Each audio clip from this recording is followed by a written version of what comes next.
Hello, welcome back to the channel. My name is Megan. I'm so glad that you are here. Thank you for your support, your likes, your donations, your bookings, all of those things. I'm 100% supported by you, and I'm just really grateful to show up in this space. So this reading, it's going to be a reading. I do have a little bit of a channeled message for you that I'll share at the beginning, but I am going to get to a tarot reading. And it's inspired by a tarot reading that I did for the Patreon community. I will link that below if you're interested in checking it out. But it was an erotic tarot sexual reading.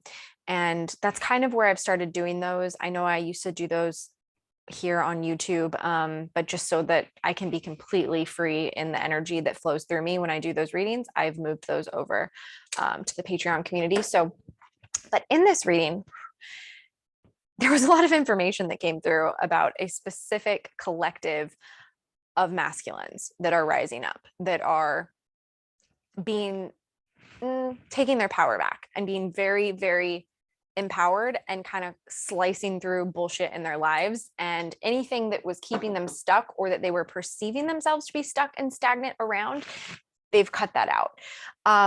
So the channeled message is around this divine masculine rising going on in the collective. So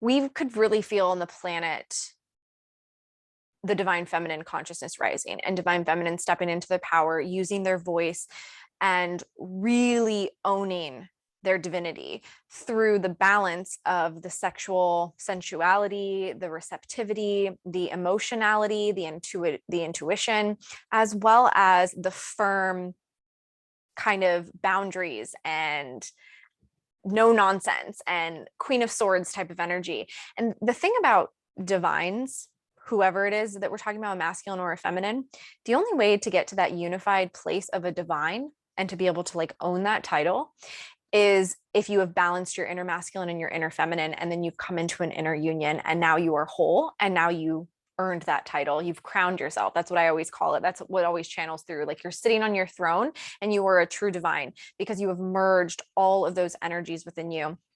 And I got a download specifically around a masculine collective, a couple specific masculines, as well as just kind of the collective think, the collective consciousness, was they were being called the divine before they were ready to embrace that. You know, you may have been having conversations with your masculine. I think we're twin flames. Like, I'm a divine feminine, you're a divine masculine. Like, here's what I think it is, like, whatever it was. And they were like, there was something so out of alignment for them in hearing that, because they did not feel divine. They did not feel ready to embrace that title and to embody that. And it had to be fake. It couldn't be real, right? Too good to be true, just not real. And it caused a lot of doubt and kind of the cognitive dissonance and the rejection of the spirituality, because distorted masculine, one of the things that distorted masculine does is they reject spirituality. They find the holes. They always try to find the cracks in it and to logic their way out of it. It makes sense, and it's happening because of this. Even if, and this is what can be confusing about some of these masculines, some of these masculines actually may be drawn to spiritual communities. They may do spiritual things, right? They may be into crystals and yoga and whatever. But it's an ego thing for them. It's an ego thing. It's like, this is cool, because the culture did start to embrace a lot of this stuff, right? The new age, all that stuff was like really a part of the culture.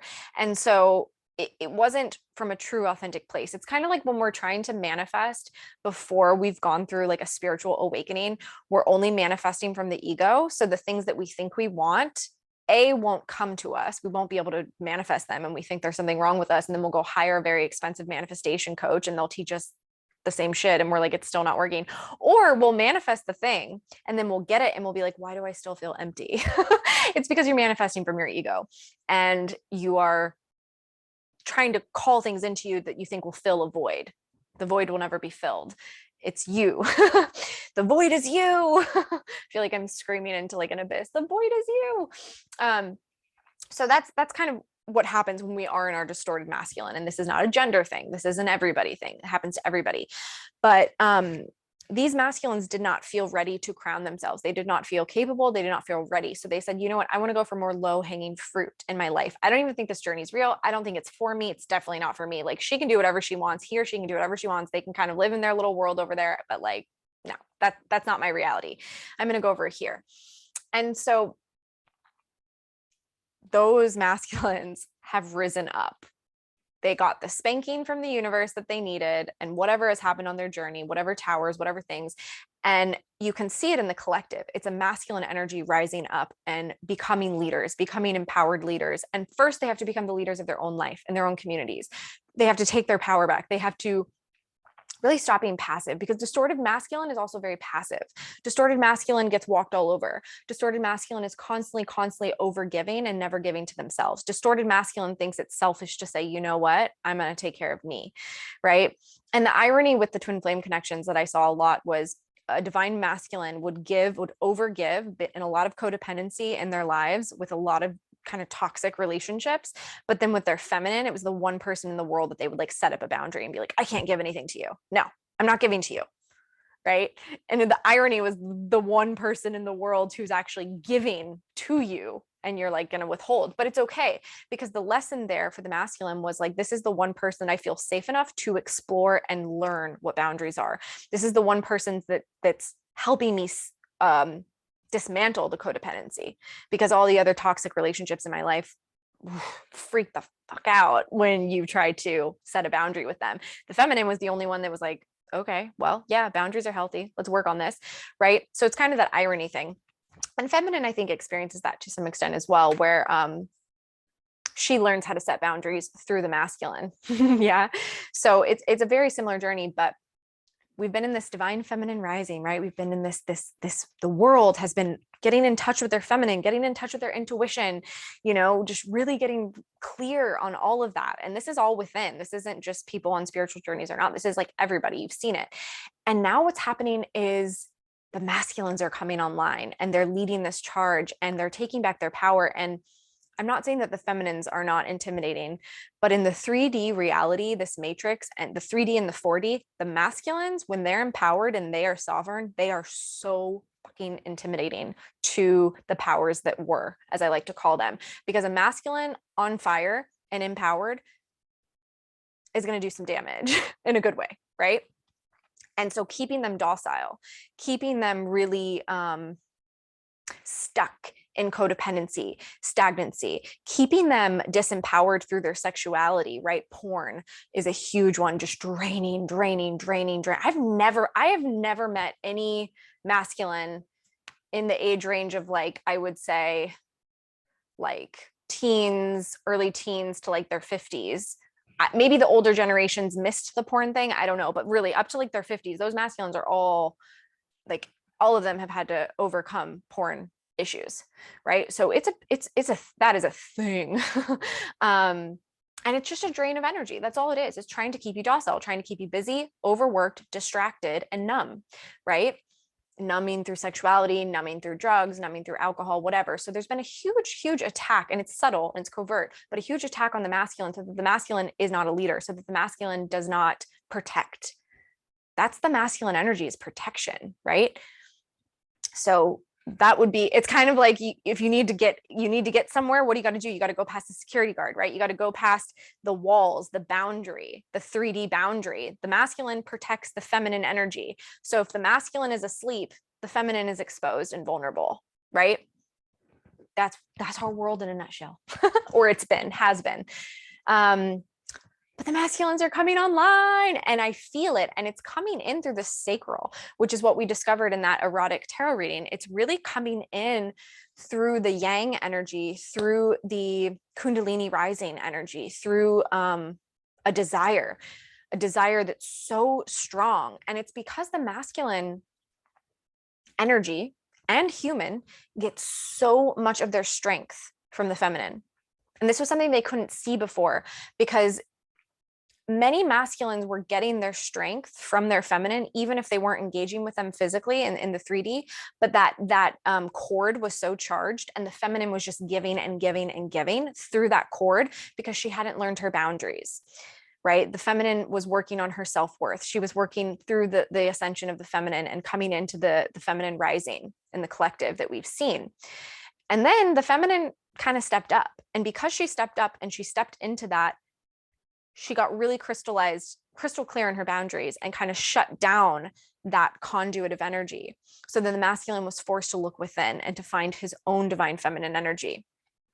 But that sexual connection, that sexual drive, that sexual desire, the sexual healing that occurs between twins is really profound, and it affects your health. I mean, I could go down so many rabbit holes. Like, it can affect you on such deep levels, especially once you've been activated, especially once you have met the twin and been activated, right? So it has a big effect, especially what we found in this reading for the masculines and the work that they need to do. So that's almost kind of like their driving force in stepping up in a really big way.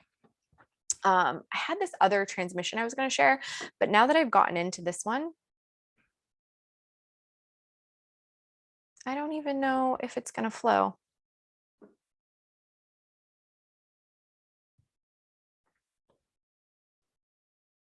No, I'm going to share it another time. I'll save it. Okay, let's go to the reading. I realize now as I'm sitting here that I didn't actually grab like the decks that I really want, but I think that there's a design there. So we're going to go with the decks I have.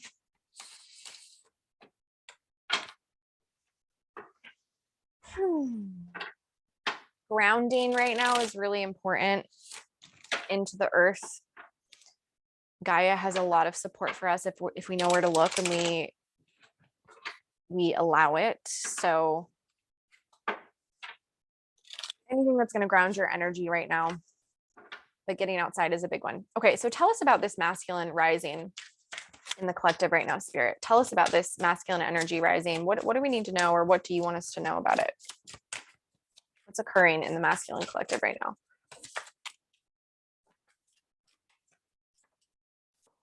Wheel of Fortune. Chance. This is a 10. Completion of a cycle. I heard taming the serpent. There's that Kundalini energy. Huh.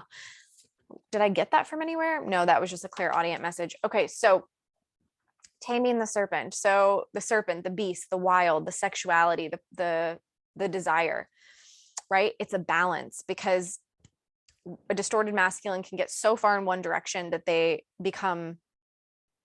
go to sleep. They're not even alive anymore. They're bored. They're not, there's no erotic energy flowing through them. There's no chi. It's just blocked. It's all shut down. It's dormant. It's like a sleeping bear.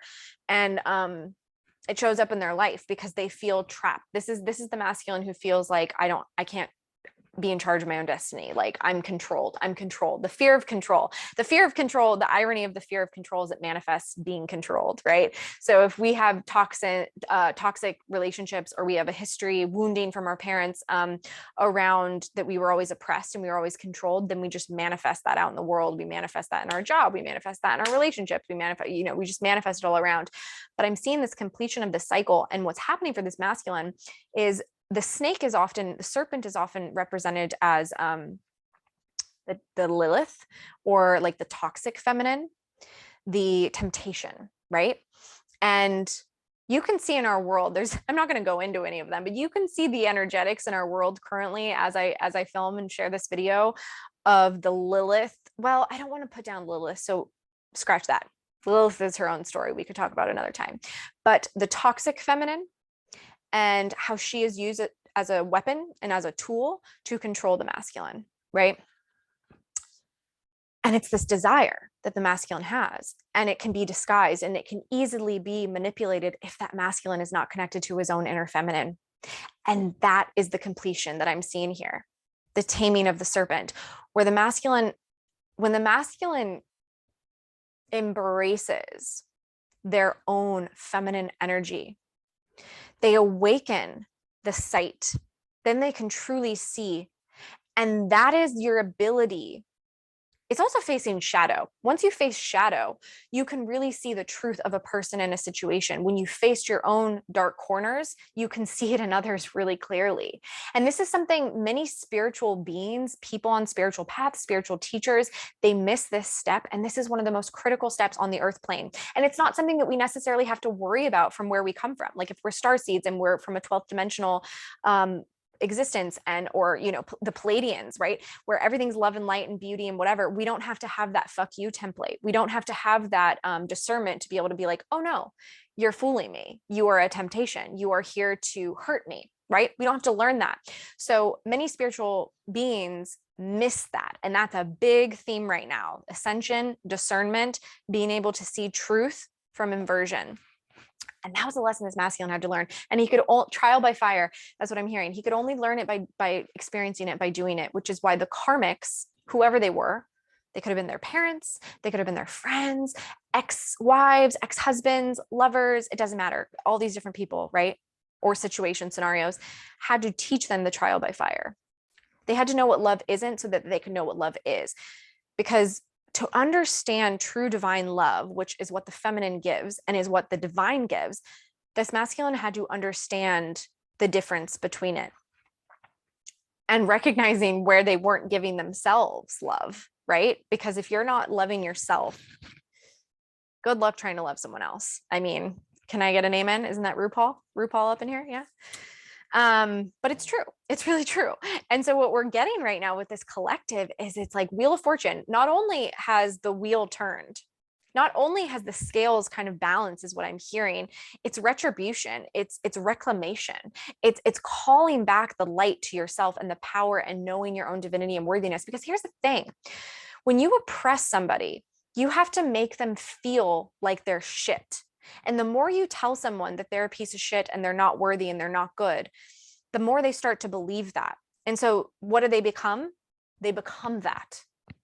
So there's been this dynamic between men and women. And I know when we're talking divine masculine, divine feminine, it's not a gender thing, but connected, even if you are a female divine masculine, you're still going to hold some of this baggage within you. Okay.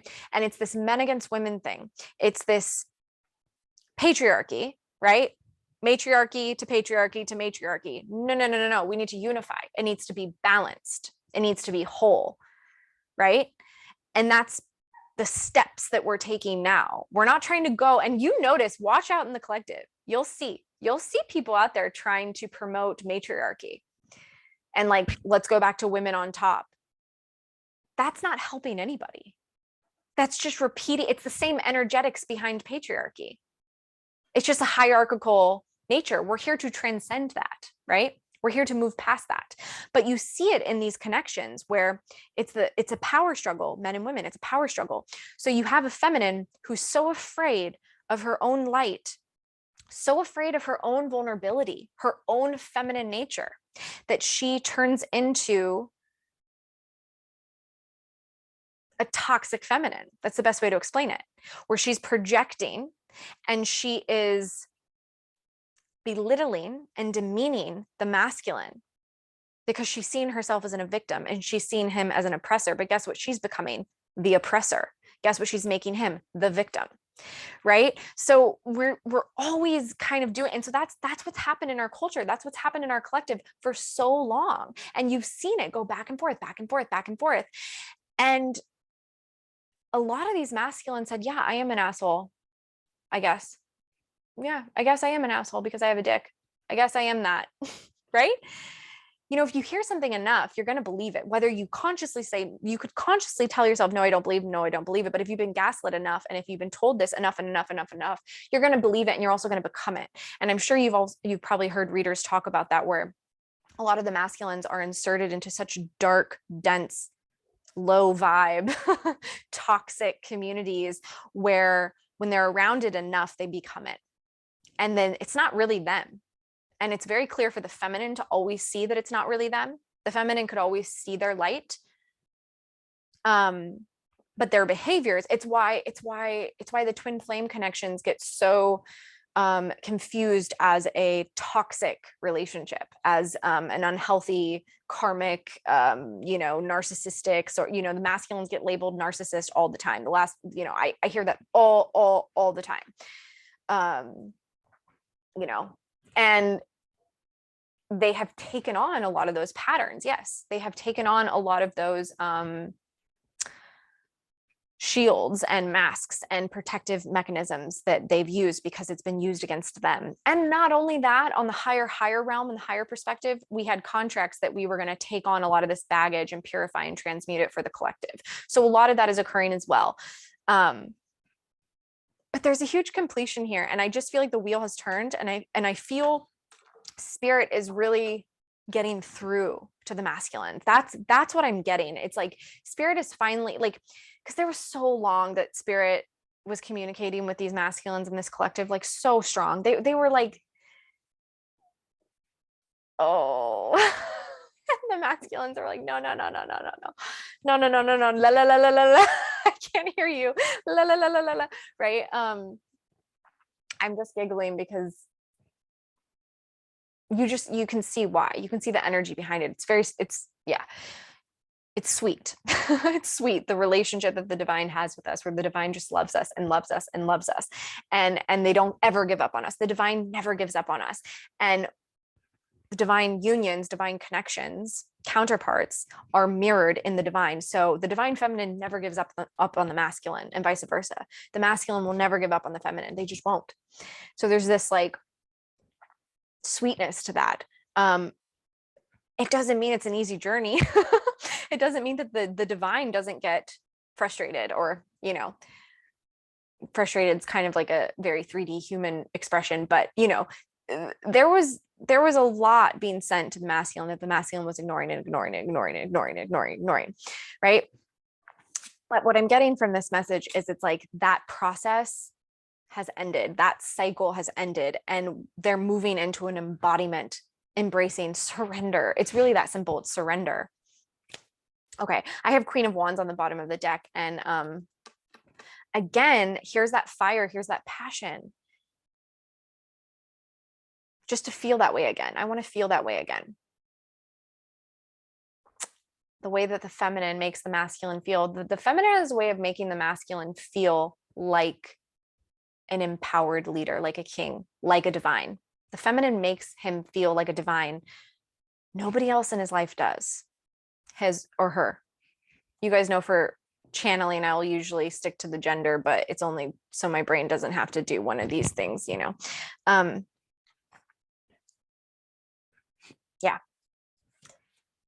I want to feel that way again. There's that sexual energy. It's the undertone. It's the underbelly. It's surprising because for feminines, it's a different energetic. And feminines are the receivers of that energy. So it makes sense that the feminine is not the source of that energy, if that makes sense. Like, she receives it and she allows it and she surrenders to it. And so there's no like, oh, like men enjoy sex more. No, not even a little bit.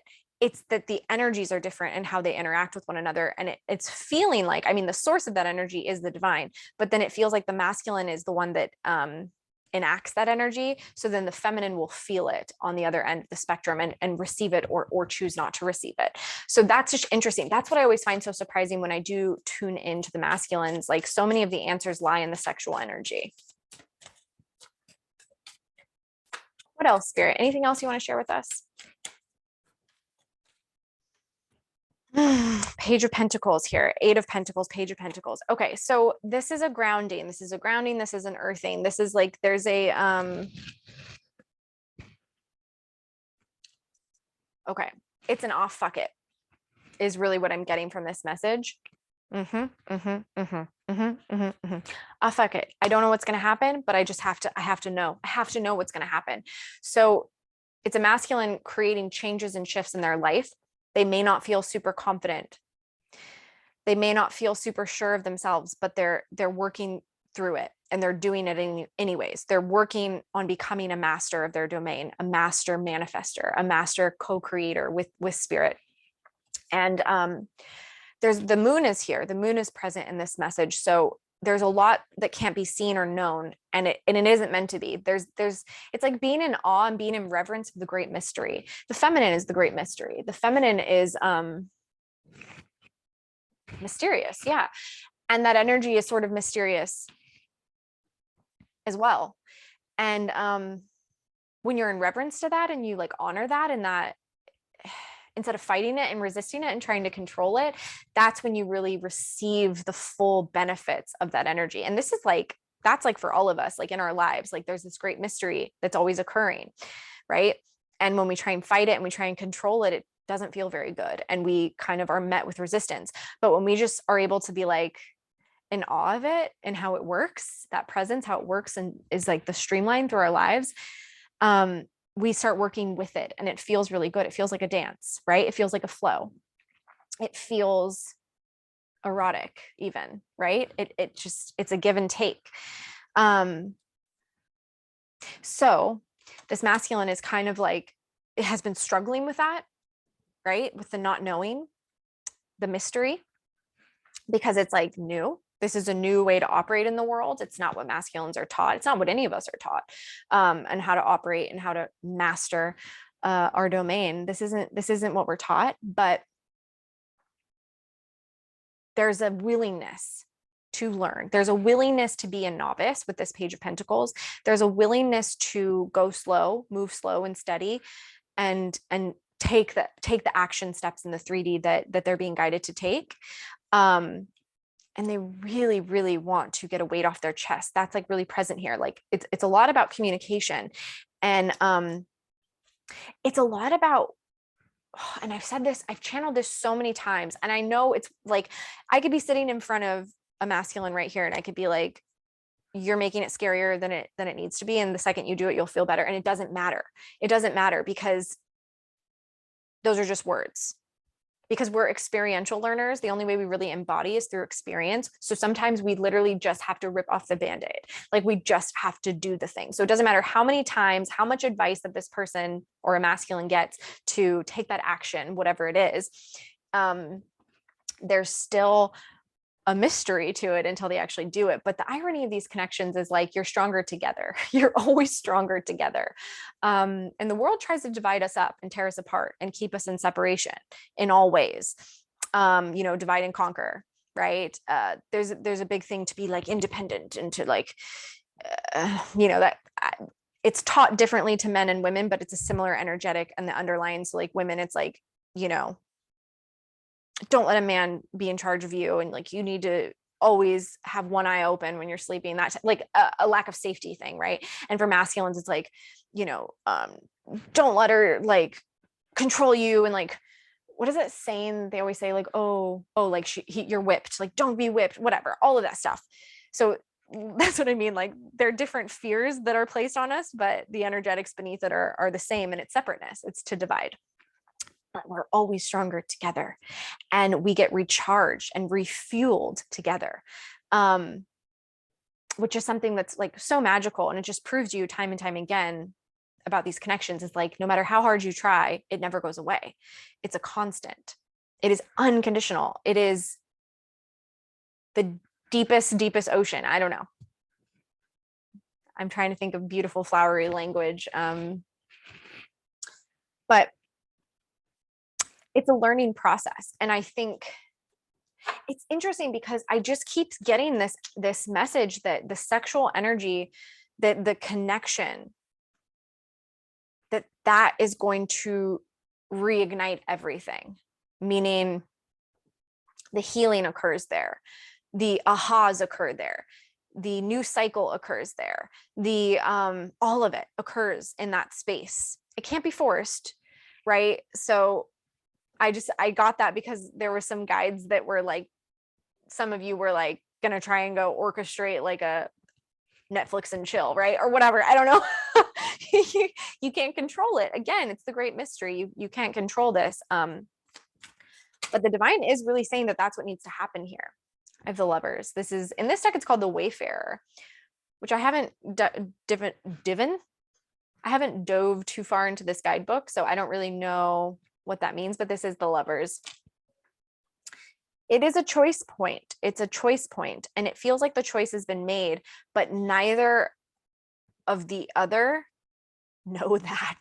They're doubting it, is what I'm getting. I'm getting that both almost feel a bit of like an unrequited energy, but it's only because we're waiting for this 3D grounded significant offer, communication, right? But the choice has always been made. Like it's always been you. It's always been you. There was never a question. You think there was, but that was just your human working things out. This whole idea, it's been coming up a lot in sessions, and I just love it. It's actually, I'm in such a fun place in my work right now, where just honoring the duality of the higher self and the human, and where they intersect and where they meet and how they work together, and how they flow and how they're in a dance together. Because I think when we go on a spiritual journey, we start to get really negative on our human, and we start to be like, oh, you're holding me back, man. I just want to like be free and like float in the abyss and the oneness and like whatever. And you're, and you get so mad, and you're just in this judgment of your human. And it's like, whoa, buddy, it's because of me that you get to experience orgasm. Okay.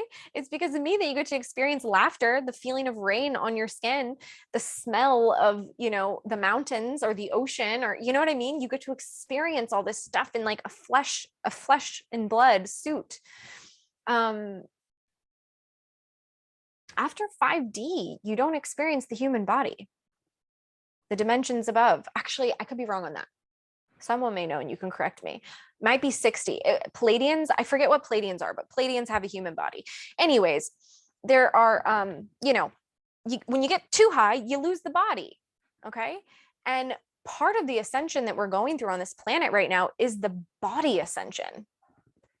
That's what trips people up. It's our bodies are having to adapt to the light. Which is why we go through all the symptoms and the things that we go through in our bodies. I mean, my body has gone through so many transformations on this journey. It's wild. It's wild. I mean, me and other divine feminines joke about it all the time, just like the things that happen to the physical body. And we can get so mad at our body, and we can just be like, oh, you're not performing the way I want you to. And it's like, the body's like, I'm just trying to keep up. The body's like, I'm sorry,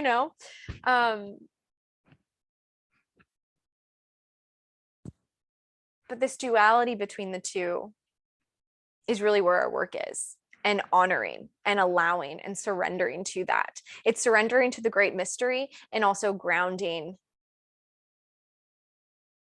the dream. It's grounding the dream. That's what it is. That's it. Because I have Page of Cups on the bottom of my deck, and the Page of Cups is about grounding the dream, grounding the mysticism, grounding the beauty, the magic.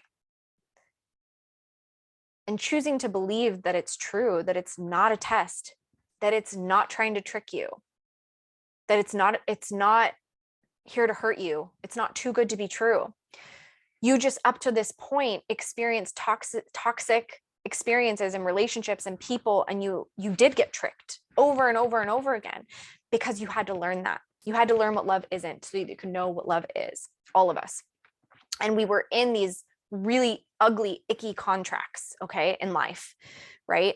And so our human is slowly trying to catch up to the fact of, well, every time that this has happened to me before, I've been tricked and it's been painful. And that cycle ended, right? Especially this eclipse was the beginning of a new cycle. We are fully in this new cycle now, okay? And the human is like trying to trust, trying to feel safe enough to trust that it's safe now. It's safe now.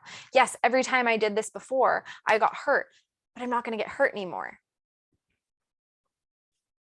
That's a big one. That's this blend of the human and the higher self, and being able to trust and to being able to know, like, yeah, people did hurt me. People were out to get me. And honestly, once you acknowledge that, that alone is going to open up a lot of space within you when you can acknowledge that. Acknowledging that is huge. Because when we're not acknowledging that, we're almost belittling ourselves. I must have deserved it. There must have been something wrong with me, right?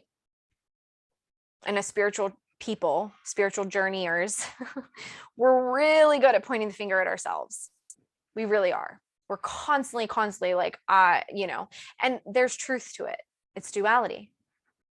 But I see more often than not in sessions, beautiful, divine people making excuses for hurt people that are projecting their pain onto them and thinking that there must be a reason they deserve it, their karma, their past life, whatever. And that cycle happened. I'm going to fully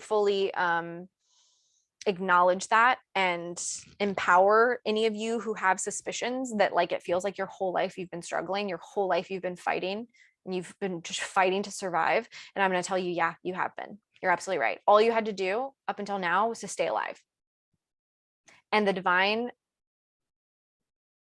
kind of sacrificed you to the wolves because that was part of the contract. So you probably did feel abandoned by God. You probably did feel abandoned by love. You probably did feel abandoned by all of it, but that was a part of it, which sucks. I know it's not fun, but that's over now. I know it sounds hard to believe. I know it does. I've been getting this for a long time, and I've seen a couple other spiritual teachers that I really respect and resonate with that are getting the same message that, yeah, that cycle's done. It's done. But give space and patience and love and reverence to your human while your human catches up, while your human learns to trust again. Your human that has been shit on and spit up and hurt and abused and oppressed their entire human life, and however many human lives that they've had, because a lot of it is a carryover. A lot of it is a carryover. Beautiful. Okay, that's all I have for you. The guides were on fire. They really didn't want me to use much of the cards, I guess. So if you have any questions about any of that, I would love to know, because I feel like that was a lot, but I'm sending you all so much love. Please like, please share, please comment. That really supports, that really helps the channel. And if you're interested in that erotic tarot reading that I was sharing about, I'll link that down below. You can check out the Patreon community. Lots more transmissions and teachings and things like that over there. And I love you. I hope you guys are having a beautiful day wherever you are.